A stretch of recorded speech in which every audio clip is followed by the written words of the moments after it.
Hey guys, and welcome back. So now that we've got our Kaniko environment set up to communicate with GitLab as our source, and we're able to successfully clone our source code, as you can see right here in VS Code, now what we need to do is set up the Amazon Elastic Container registry so that we can push our container image up to ECR. And you'll see it's actually trying to do a pre-flight check to make sure that before it actually builds the container, it actually has access to push to that container registry. And the reason that it failed is because we haven't yet set up any of that. We haven't defined the DNS name of the registry here.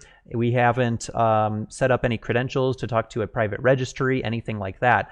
And things are going to get a little bit more hairy here due to just kind of a bug inside of the Kaniko project at the moment. I did find a workaround that works pretty well though. So let's go ahead and start out by setting up our AWS credentials and then mapping those into Kaniko, into the container. And then we'll take a look at a little tweak that we need to do in order to ensure that we're able to successfully get those AWS credentials set up in the container and pushed up to get that image pushed up to ECR. All right, so what we're going to do is head over to our AWS management console here. So let me pull up the AWS console, and we're going to set up some AWS identity and access management credentials so that we are able to communicate with the Elastic Container registry. So what we're going to do is head over to IAM, and I'm just going to create an IAM user here. Let's call this Kaniko ECR. And then I'll enable programmatic access. And I'm going to go ahead and just choose a permissions policy that gives me access to search for, I think, registry. So EC2 container registry, full access. That should work. And then let's go ahead and just hit create user. All right, so I've got my access key ID and my secret access key right here. And this is what we're going to use in order to set up our credentials. So what I'm going to do is create another secret in my environment here. So let's go ahead and just do secret. And what we're going to do is set our credentials. I'm going to call this credentials. I'm going to call this AWS creds. And for our credentials here, I'm actually going to set a multi-line string. And we are going to craft the AWS credentials file, just like what you'd typically use if you're using the AWS SDKs. So what you do is you have an AWS access key ID, and I'll set that to the access key ID, and then we have AWS secret access key, and that we will set to the secret access key value right over here, and paste that in. And then I'm also going to set AWS region equal to US West 2, just so we have that default region set up in our environment here. And now what we need to do is actually get this created as a file. So what we did, if you recall from the last video, is we set up GitLab credentials as environment variables in the container. However, what we're going to do in this case is we're actually going to take this credentials file and we're going to map it onto the actual file system of the container under the root.aws directory. So basically, by default, the AWS SDKs look under the home directory under a folder called .aws, hidden folder, and then it creates a file called credentials. And so what we need to do is actually create a volume mount to mount this secret into the pod, and then mount it into the container definition as well. So at the pod level here under volumes, we want to create our secret. So our secret name is AWS creds. And then the name I'm going to give it here is just AWS cred mount. And then inside of the pod, we can refer to AWS cred mount. And so what I'm going to do is just do name and say name is AWS cred mount. That's the name of our volume here.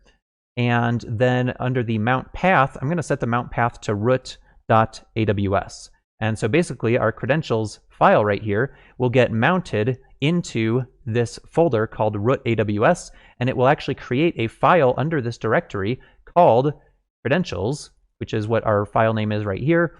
And so that will allow us to actually map this secret value onto the actual container file system rather than using environment variables to set the values like we did with GitLab.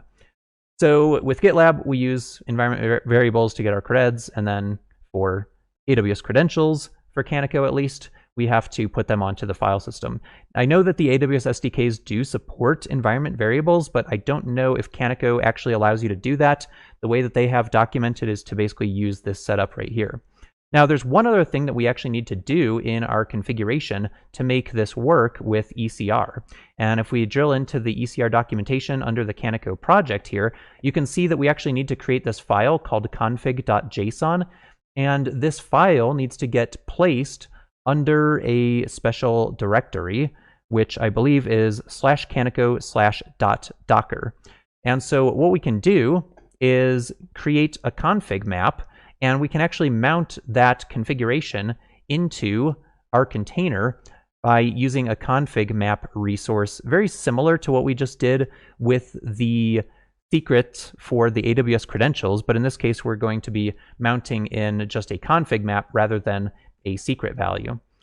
So I'm going to create another resource here, and I'm going to create a config map, and then I'm going to call this docker config, and then down here under data, I'm going to give the file name config.json, and then we'll do a multi-line string in YAML, and I'll just paste in my data here. And you want to make sure that this is indented here, otherwise the multi-line string will not be correctly interpreted.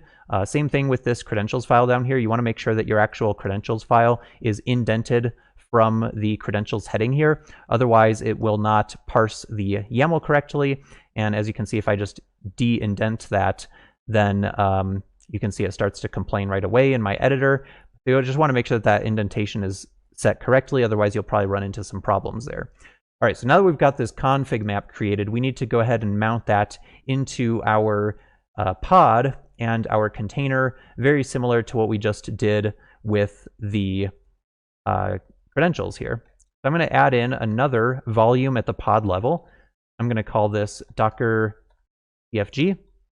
And then instead of specifying secret, like we did here, we're going to specify config map.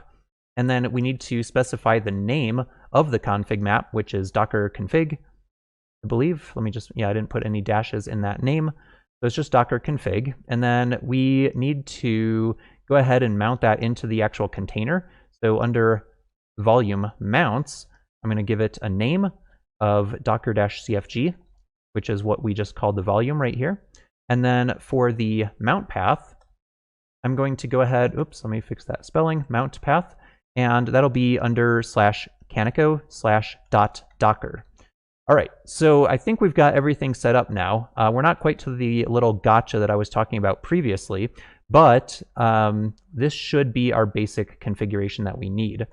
So what I'm going to do is go ahead and just do a kubectl delete to delete our Kaniko pod that we previously created. And of course, it's complaining that we didn't have the config map and secrets before because we didn't previously define that in our YAML file. But now we have it defined. So let's do a kubectl apply. It'll create our config map and our secrets. And it looks like I forgot to change this to string data again. So string data, not data. Complaining about that base 64 versus just plain text configuration there.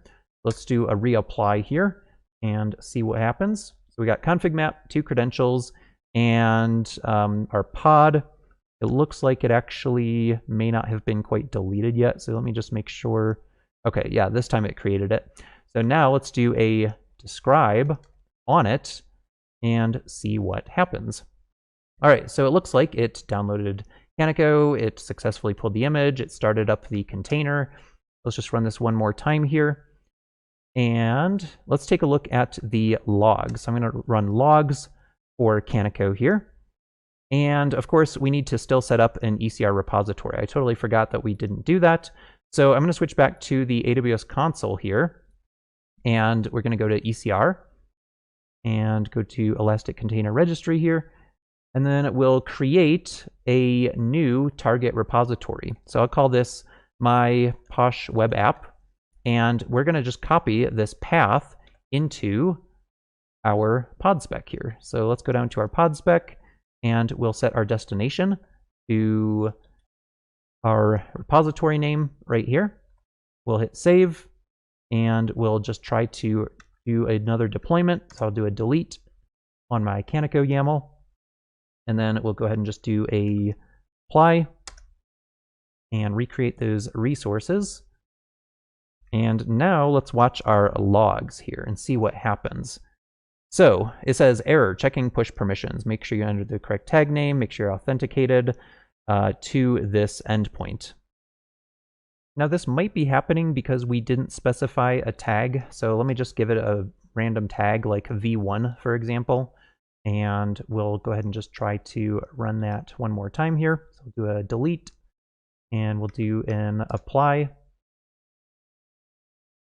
Now let's check out the logs and see what happens here. Okay, and I was being really dumb here. It's actually totally my fault. I never actually created this repository. I was on the creation screen, but I never actually clicked the button to hit create repository here. So now we have this repository created. And of course it's empty because we haven't pushed any images up there yet. So let's go ahead and just do another delete and reapply here. And now that we've actually created that repository, it should work just fine. We'll do an apply, and then we'll immediately go to logs, and then I'll add on follow so we can follow the logs as well in real time. And you can see it cloned the repository, and then it's doing the container image build at this point. And so it's interpreting our Docker file, so it set the workdir, it added in our PowerShell server file, our pod server, it set our shell here, and then it went ahead and it just ran install pod, and then at the very end it went ahead and set the entry point here to our PowerShell. And it looks like it pushed that just fine, which I'm a little bit surprised at. I was previously running into a bug where when I tried to mount the different paths here, so the configuration for Docker as well as the AWS credentials, it was actually complaining because the root.aws directory did not exist, and same thing for Kaniko.docker, that also did not exist. So I actually had to create a custom image for Kaniko previously, but it looks like that is working for whatever reason. It's actually working the way that I would typically expect it to work now, where it's just mounting that in.